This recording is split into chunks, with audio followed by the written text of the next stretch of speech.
आज की क्लास में प्रश्नावली 10.2 करेंगे, जिसमें क्वेश्चन 9 से आज करेंगे। ठीक है, इसे लास्ट क्लास में क्वेश्चन 8 तक हम लोग कंप्लीट कर लिए थे, तो इसमें मात्र 2 प्रमेय है, उसी पर बेस्ट सब क्वेश्चन सब है।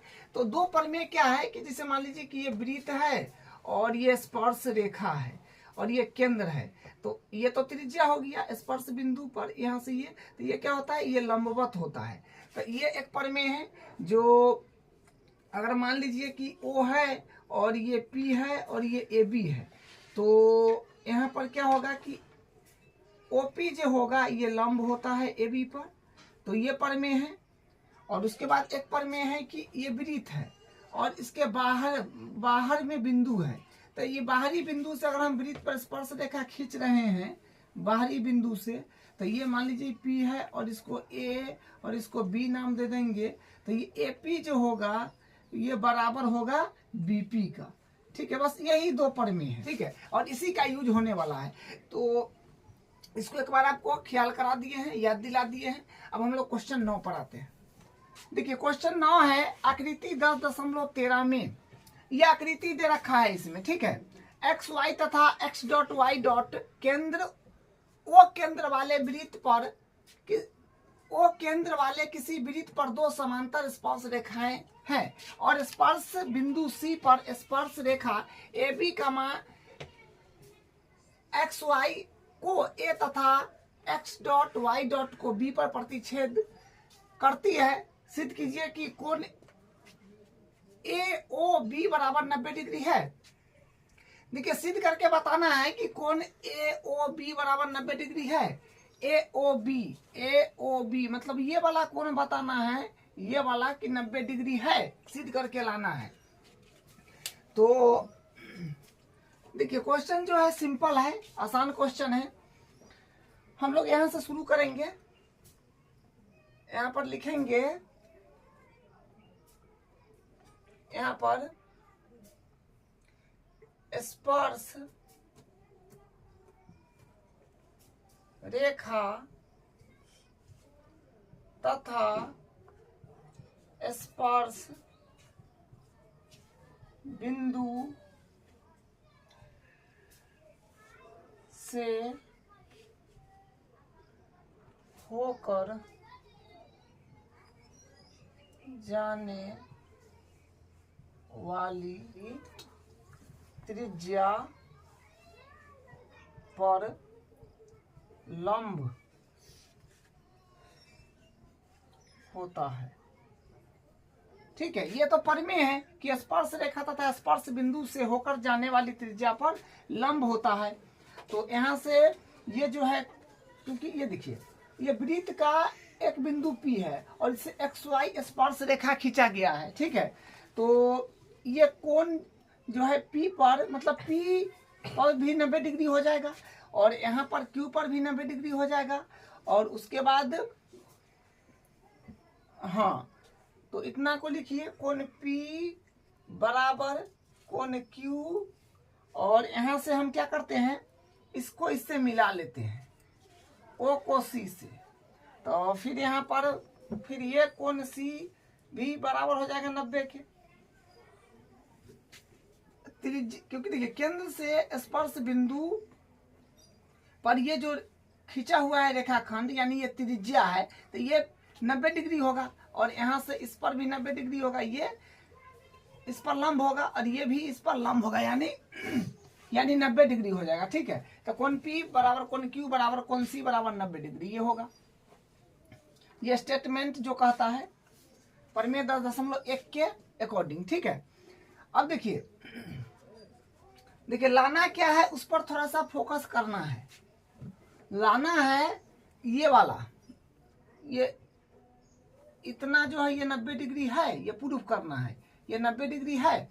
तो देखिए इसमें हम लोग क्या करेंगे, इसमें जो है ना, इसमें हम ये काम करेंगे, ये वाला त्रिभुज को लेंगे, ये वाला त्रिभुज जो है POA त्रिभुज और उसके बाद AOC त्रिभुज, और दोनों त्रिभुज को सर्वांगसम करेंगे। ठीक है, सर्वांगसम कर लेंगे। उसी प्रकार फिर नीचे में यहाँ से ये वाला त्रिभुज और ये वाला त्रिभुज जो है COB और फिर उसके बाद है BOQ, ये दोनों त्रिभुज को सर्वांगसम कर देंगे।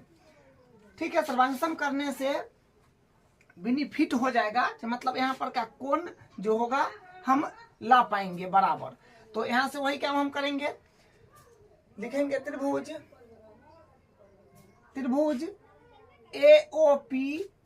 AOP तथा त्रिभुज AOP तथा त्रिभुज AOC में तो सर्वांगसम करना है। तो सर्वांगसम जो है आप लोग 9th क्लास में अच्छे से पढ़े हैं, ठीक है। तो वही यहाँ पर यूज लेना है, बहुत हल्का फल्का यहाँ पर जो है यूज है। तो देखिए यहाँ पर क्या हो जाएगा, हाँ ये जो है अपने पास में ये जो है ये बाहरी बिंदु है, ए बाहरी बिंदु है, इससे वृत्त पर स्पर्श रेखा खींचा हुआ है। तो यहाँ से हम क्या कह सकते हैं, ये वाला त्रिभुज के लिए जो है AP ये बराबर हो जाएगा ये वाला त्रिभुज का AC का, ठीक है। बराबर होगा, काहे बराबर होगा कि बाह्य बिंदु से वृत्त पर खींची गई स्पर्श रेखा बराबर होते हैं, ठीक है। ये बात लिख दीजिएगा, बाह्य बिंदु से खींची गई स्पर्श रेखा, ठीक है। ये कारण हो गया कि बाह्य बिंदु से वृत्त पर खींची गई स्पर्श रेखा। अब देखिए, अब दूसरा क्या हो सकता है, हाँ दूसरा ये हो सकता है कि दोनों में OA आ रहा है, तो OA उभयनिष्ठ हो जाएगा। तो OA बराबर OA ये उभयनिष्ठ हो जाएगा, उभयनिष्ठ मतलब कॉमन, दोनों में आ रहा है, ठीक है। ये वाला त्रिभुज में भी और ये वाला त्रिभुज में भी दोनों में जो है ये कॉमन आ रहा है। और उसके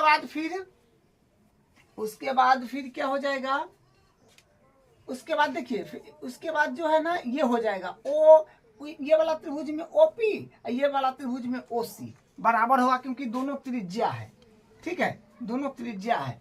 तो फिर यहां से लिख देंगे OP बराबर हो जाएगा OC का, तो ये हो जाएगा त्रिज्याएं, वृत्त की त्रिज्या है, ठीक है।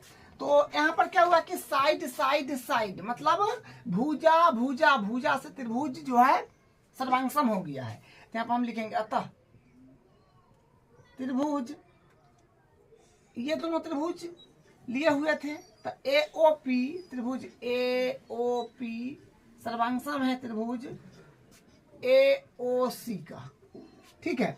तो ये दोनों त्रिभुज जो है ये वाला और ये वाला क्या है,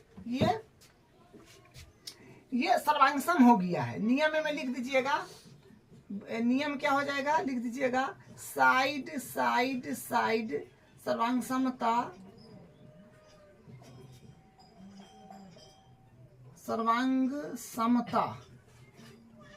नियम से, ठीक है, साइड सर्वांगसमता नियम से। तो ये वाला त्रिभुज और ये वाला त्रिभुज, ये त्रिभुज दोनों जो है सर्वांगसम हो गया है। तो सर्वांगसम जब हो गया तो देखिए, सर्वांगसम त्रिभुज में जब कोई भी दो त्रिभुज सर्वांगसम होता है ना, तो उसमें प्रत्येक संगत कोण और प्रत्येक संगत भुजा क्या होता है, बराबर होता है। तो हम यहाँ पर कोण लेंगे, ठीक है, कोण का काम है। तो ये वाला कोण और ये वाला कोण यहाँ बराबर हो जाएगा। यहाँ पर लिखेंगे अतः संगत कोण बराबर होंगे। देखिए, संगत कोण बराबर होंगे, तो यहाँ पर ये वाला कोण ई वाला कोण के बराबर हो जाएगा। तो यहाँ पर लिखेंगे कोण POA बराबर होगा फिर कोण COA। तो कोण COA, जो कोण लेना है उसको बीच में लिखना है बस, ठीक है। तो ये हो गया। तो यहां से हम लोग कोण को बराबर कर लिए। तो वो काम करिए ना, अगर मान ली कि ये कोण और ये कोण, दोनों कोण को तो हम बराबर कर दिए, तो ये और ये कोण दोनों बराबर है, तो हम इसमें मान लेते हैं इसको x, तो ये भी x से हो जाएगा। ये तो जाहिर सी बात है। तो मतलब इसके बराबर में हम जो है x मान लिए, माना। ठीक है। अब फिर उसी प्रकार नीचे वाला दोनों त्रिभुज को जो है, ये दोनों को, ये वाला को और ये वाला को, ठीक है, फिर सर्वांगसम करेंगे। तो सर्वांगसम करेंगे तो सेम इसी प्रकार जैसे जैसे इसमें जो जो चीज काम में आया है वही चीज इसमें काम में आ जाएगा। जैसे देखिए ये वाला OC बराबर हो जाएगा ये OP OQ का ना, OC बराबर होगा OQ का, दोनों त्रिज्या हो जाएगा। फिर इसमें OB दोनों घनिष्ठ हो जाएगा। उसके बाद ये बाह्य बिंदु है तो ये स्पर्श रेखा BC और BQ दोनों बराबर हो जाएगा। तो जब सेम बात हो तो आप इसी प्रकार लिख दीजिएगा, ठीक है। तो यहाँ पर लिख देंगे इसी प्रकार, करके दिखाने की आवश्यकता नहीं है, सेम चीज मतलब सेम चीज होगा नीचे वाला में भी, तो लिख सकते हैं इसी प्रकार त्रिभुज COB सर्वांगसम हो गया त्रिभुज BOQ का, त्रिभुज BOQ का। तो दो त्रिभुज सर्वांगसम हो गया तो फिर इसमें संगत कोण बराबर कर लेंगे, ये वाला कोण इसके बराबर कर लेंगे, ठीक है। तो यहाँ पर लिखेंगे अतः संगत कोण बराबर होंगे, संगत कोण बराबर होंगे। तो COB कोण COB बराबर होगा कोण BOQ का, कोण BOQ का, ठीक है। इसके बराबर में हम y मान लेते हैं क्योंकि दोनों कोण तो बराबर है, तो जो मानना है मान सकते हैं। तो यहाँ पर हम y लिख देते हैं, ये y हो जाएगा और ये y हो जाएगा। तो ये वाला कोण जो है इसके बराबर है और ये वाला कोण ये दोनों आपस में बराबर है, ठीक है। चलिए तो यहाँ से ये हो गया। तो इतना काम हम लोग कर लिए हैं, लेकिन निकालना क्या है उस पर थोड़ा सा देखिए। निकालना है कि AOB 90 डिग्री लाना है, मतलब यहाँ से ये कोण जो बन रहा है ये वाला इतना, ये 90 डिग्री लाना है। तो कोई बात नहीं है। अब ध्यान से देखिएगा तो ये एक जो है ये क्या है, ये एक रेखा है। इस पर देखो जितना कोण बन रहा है 1 2 3 4 सभी कोणों का योग होगा 100 नहीं, हाँ सभी कोणों का योग होगा 180 डिग्री, ठीक है। ये आप क्लास 9th में पढ़े हैं कि अगर मान लीजिए ये रेखा है और इस पर जितना भी कोण बन जाए सभी का योग कितना होता है 180 डिग्री, जो आप क्लास 9th में पढ़े हैं। सेम वही काम वहां पर हम करेंगे, ठीक है। तो यहाँ लिखेंगे, यहाँ पर लिखेंगे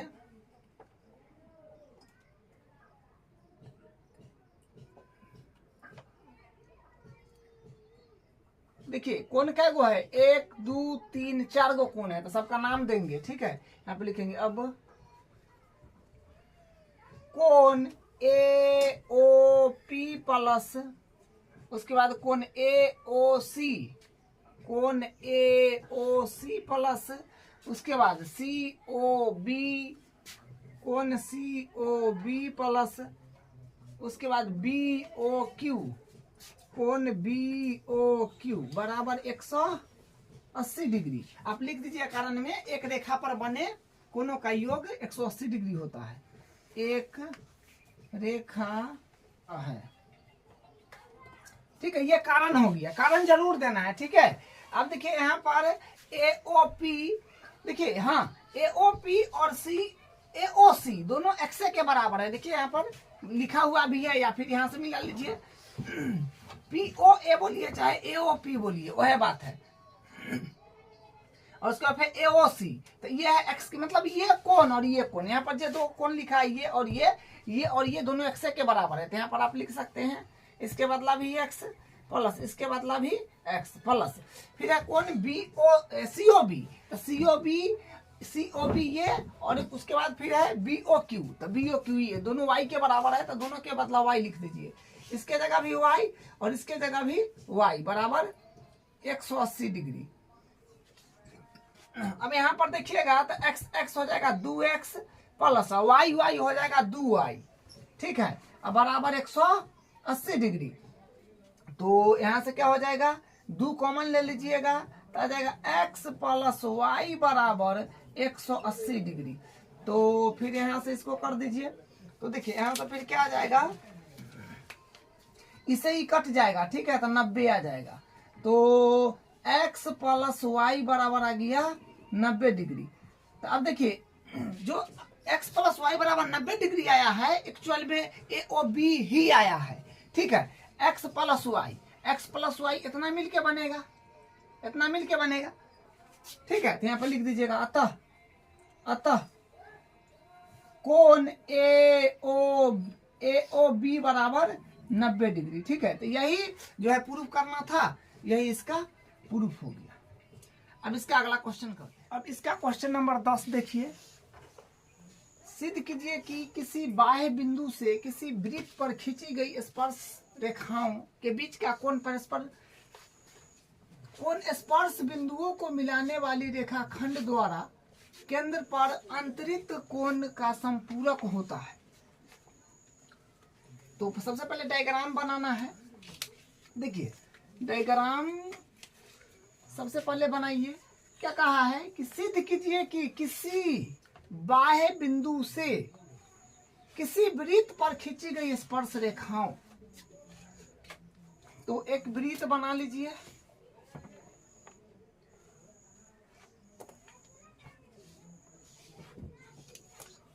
और बाह्य बिंदु से बोला गया है, बाह्य बिंदु से किसी वृत्त पर खींची गई स्पर्श रेखा। तो बाह्य बिंदु को मान लीजिए कि यहाँ पर है बाह्य बिंदु, और इससे वृत्त पर स्पर्श रेखा खींचना है। तो मान लीजिए कुछ इस प्रकार का है, और ये है। तो बाह्य बिंदु से स्पर्श रेखा का बात हो रहा है। ये बाह्य बिंदु का नाम दे देते हैं, मान लीजिए P, ठीक है।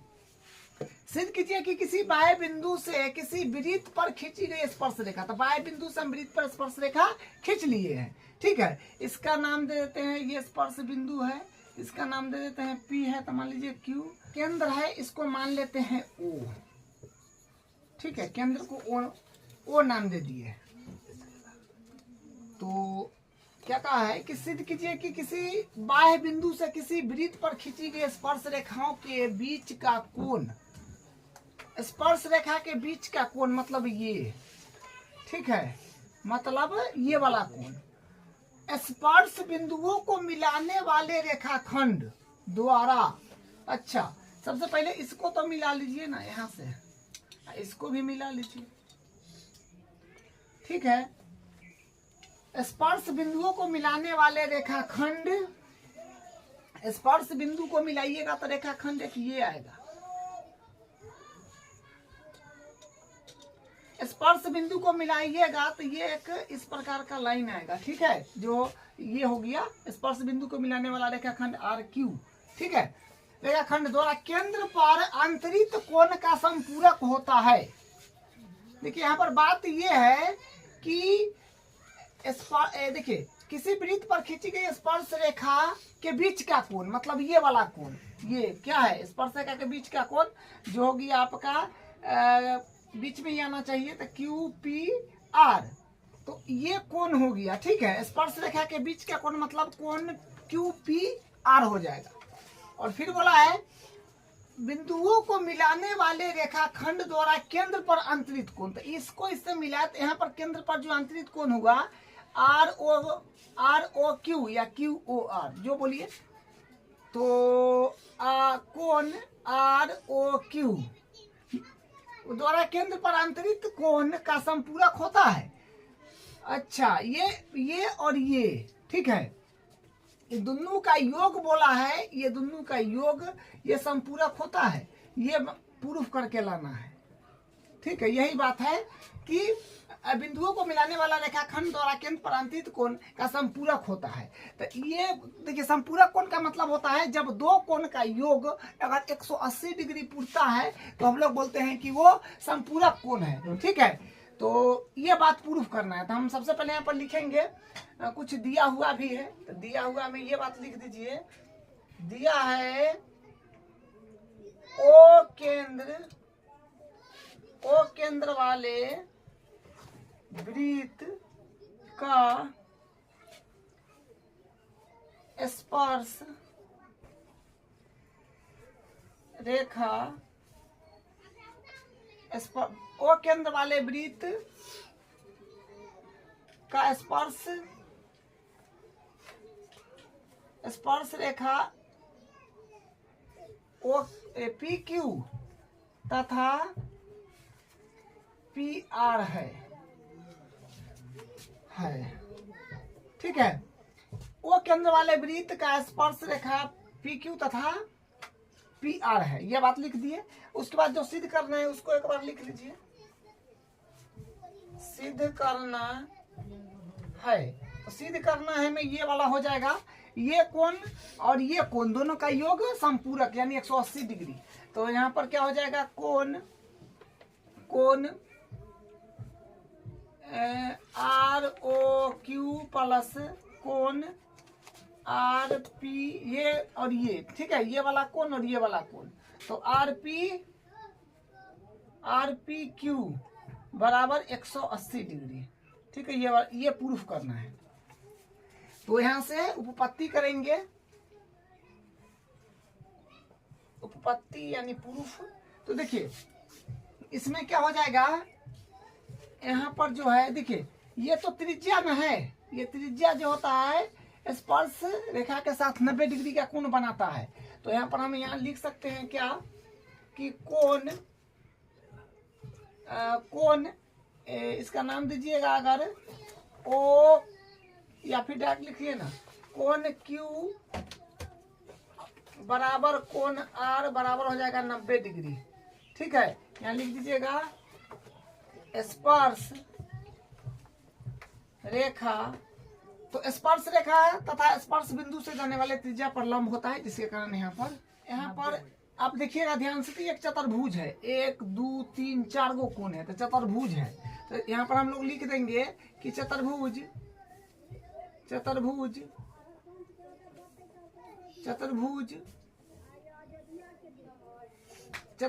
पी क्यू ओ आर में, तो क्या हो जाएगा, देखिए यहाँ पर हो जाएगा कोण P के अगर लीजिएगा तो कोण P प्लस कोण Q प्लस कोण O प्लस कोण R बराबर हो जाएगा 360। चतुर्भुज के सभी कोणों का योग 360 डिग्री होता है। तो यहाँ पर कारण लिख दीजिएगा 360 डिग्री होता है। ठीक है, चतुर्भुज के सभी कोणों का योग 360 डिग्री होता है। तो यहाँ से क्या हो जाएगा, कोण P प्लस Q पर तो 90 हो जाएगा, Q पर 90, तो यानी 90 डिग्री प्लस O पर तो नहीं पता है, तो इसको ज्ञात करना है, प्लस R पर फिर 90 डिग्री बराबर 360। ठीक है, ये जो है ये त्रिज्या है, स्पर्श रेखा के साथ 90 बनाएगा, यहाँ भी ये 90 बनाएगा, इसके कारण यहाँ पर 90 भराएगा, जो यहाँ पर लिखा गया है। अब देखिए यहाँ से क्या हो जाएगा, कोण P प्लस इसको जोड़िएगा तो कितना आएगा 180, तो प्लस 180 डिग्री बराबर 360 डिग्री। तो यहाँ से फिर आ जाएगा कोण P प्लस कोण O बराबर हो जाएगा, इसको इस तरफ लीजिएगा तो 360 डिग्री माइनस 180 डिग्री, तो कोण P प्लस कोण Q बराबर हो जाएगा 180 डिग्री। तो यही प्रूफ करना था कि ये कोण और ये कोण संपूरक है, तो दो कोण का योग 180 आ गया तो संपूरक हो जाएगा। यहाँ पर लिखिए आता कोण QOR प्लस कोण RPQ बराबर 180 डिग्री। तो यही इसका प्रूफ है। क्वेश्चन नंबर 11 देखिए, सिद्ध कीजिए कि किसी वृत्त के परिगत समांतर चतुर्भुज समचतुर्भुज होता है। तो ये क्वेश्चन में ये सिद्ध करना है कि एक वृत्त के परिगत समांतर चतुर्भुज खींचा हुआ है, ठीक है, और वो समांतर चतुर्भुज समचतुर्भुज होता है, ये बताना है। तो सबसे पहले एक डायग्राम बनाना पड़ेगा, तो एक डायग्राम बना लेते हैं।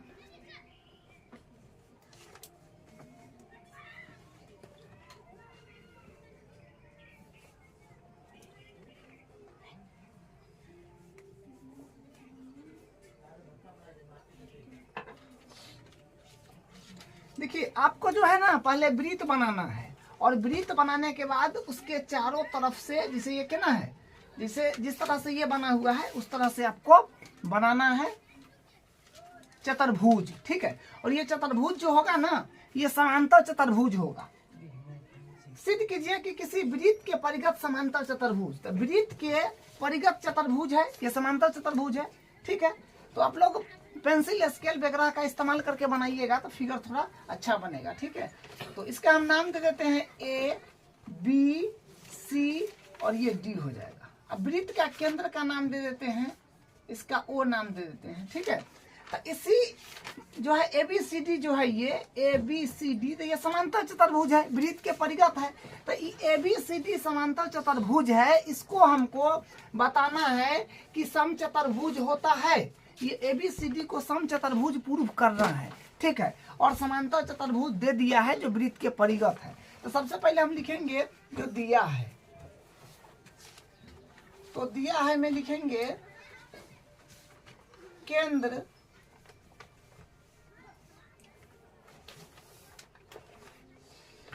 केंद्र O वाले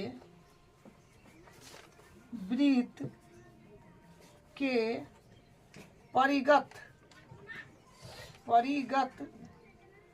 ABCD एक समांतर चतुर्भुज है, समांतर चतुर्भुज है, ठीक है। ये बात दिया हुआ है, ठीक है, कि केंद्र O वाले वृत्त के परिगत ABCD एक समांतर चतुर्भुज है। तो इसको दिया हुआ में लिख दिए। अब देखिए यहाँ पर जो सिद्ध करना है उसको लिखेंगे सिद्ध करना है। तो सिद्ध करना है में क्या चीज करना है, तो देखिए करना ये बात है कि ABCD सम चतुर्भुज होगा। ABCD एक सम चतुर्भुज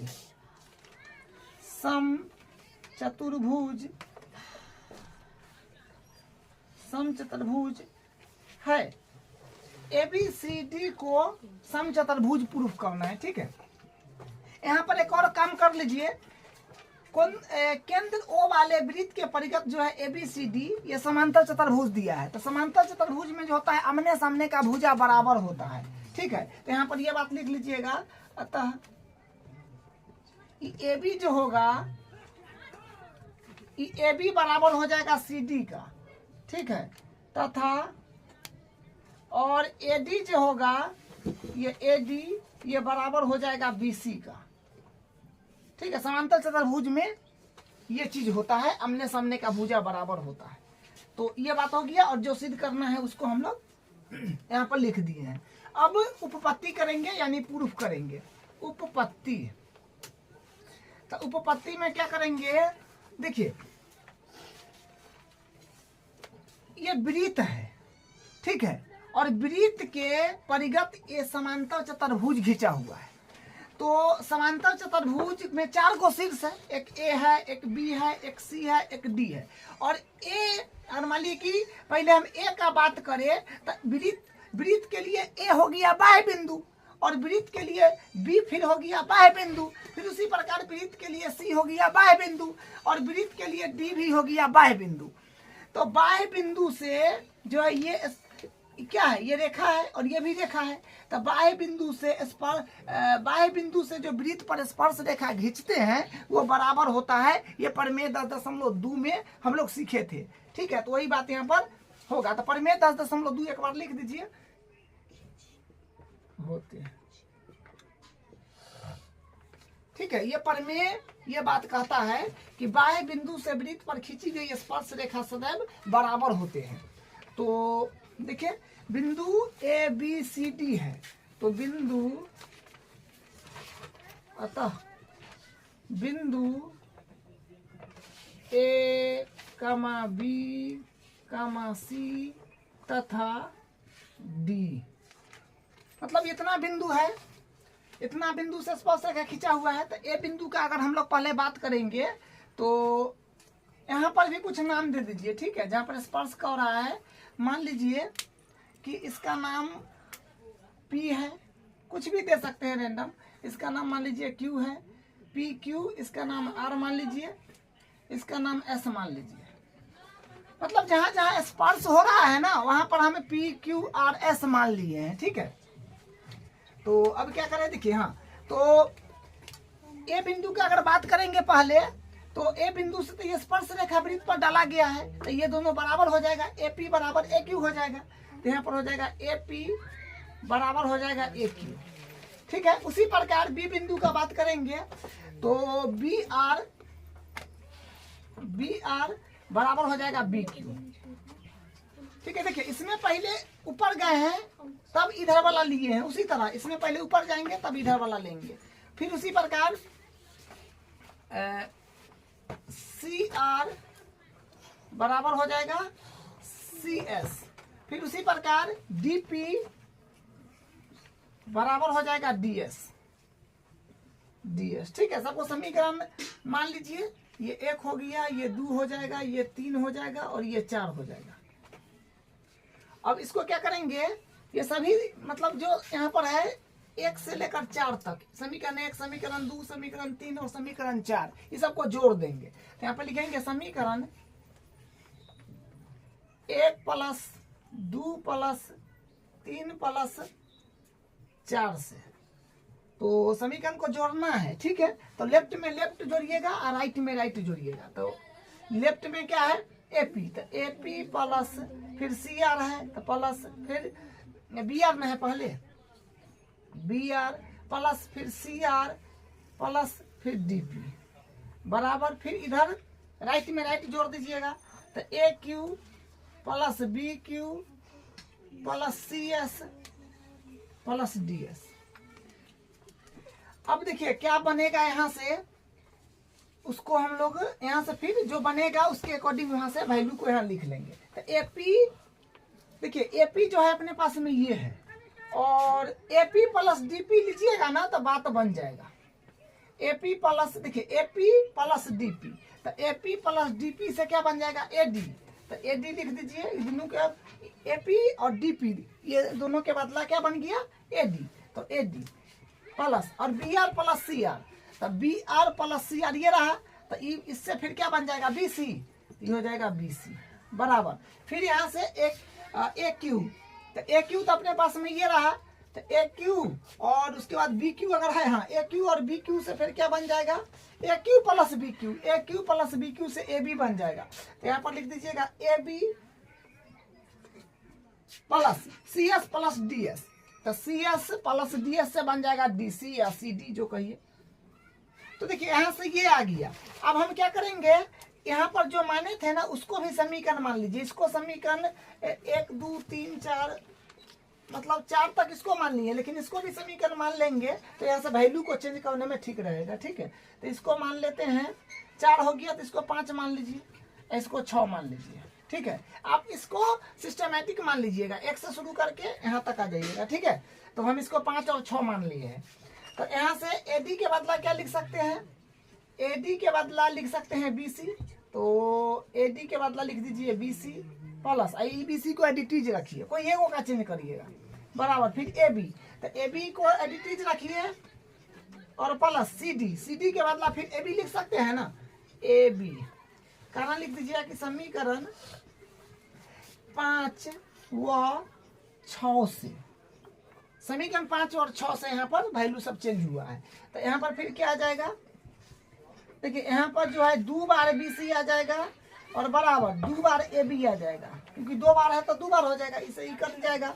तो यानी यहाँ से फिर देखिए यहाँ से जो है फिर आ गया अपने पास में बीसी बराबर आ गया ए बी। इसको मान लीजिए समीकरण 6 मतलब 5 6 तक माना हुआ है, इसको 7 मान लीजिए। अब यहाँ पर थोड़ा ध्यान से देखिएगा, ए बी बराबर है बी सी के, यहाँ पर बी सी जो है ए डी के बराबर है, ए बी है फिर ए डी के बराबर, सी डी के बराबर, तो आपस में जो है ना सब भुजा बराबर हो गया। यहाँ पर हम लोग लिख देंगे, यहाँ पर लिखेंगे समीकरण 5 6 व 7 से, समीकरण 5 6 व 7 से ए बी बराबर बी सी बराबर सी डी बराबर ए डी सब बराबर हो जाएगा, ठीक है। तो हम क्या कहेंगे, अतः ए बी सी डी एक सम चतुर्भुज है।